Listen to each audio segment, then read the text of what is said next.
Ang Pilipinas ngayon ay nasa ilalim ng de facto martial law. Ilang araw lang matapos ibulgar ni former Manila Mayor Lito Atienza na tinangkaraw siyang suhulan ni Senator Loren Legarda, eto na't biglang nag-iiyak si crying Leandro Leviste at kung ano-ano na lang ang pinagsasabi sa social media. Hindi man deklarado, pero nararamdaman. Marami ay tahimik dahil sa takot na makasuhan, dahil nakikita na ang mga kritiko ng administrasyon ang mga unang sinasampahan ng kaso habang ang ibang mga kaalyado ay hinahayaan.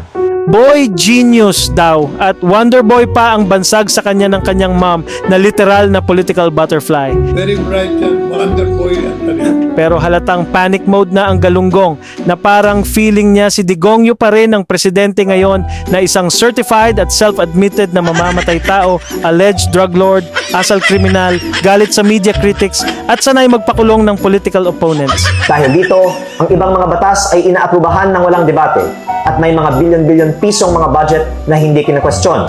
Kasama dito ang mga pambayad para sa ibang mga media at social media personalities at mga troll farms na nagpapalaganap ng fake news at umaatake sa mga kritiko ng administrasyon. So eto na ba ang banta ni Wonderboy na babagsak daw lahat ng babangga sa kanya? Dahil sa airtime na ibinibigay nyo sa akin ang ikababagsak pa ng administrasyong ito.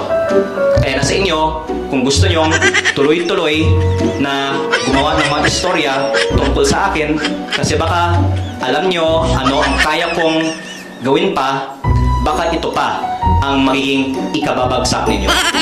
Ganito din sa panahon ng martial law ni dating Presidente Ferdinand Marcos Sr. Ngunit maraming mga miyembro ng oposisyon, civil society at iba ng sektor ay lumaban sa diktatura.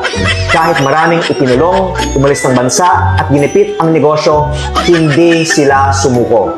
Kaya puro iyak na lang tong si Wonderboy, pero pag walang masagot sa simpleng tanong tungkol sa kanyang kabulastugan, nagbabanta na lang.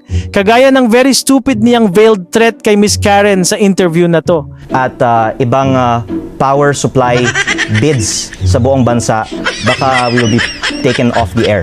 Because Puro yabang at akusasyon ang galunggong at wala kahit anong matibay na patunay. Kaya siguro stressed na ang kanyang wonder mom na si Loren na inaakusahan ng bribery o panunuhol ni Atienza habang may kausap sa kanyang phone sa kalagitnaan ng session kahapon sa Senado.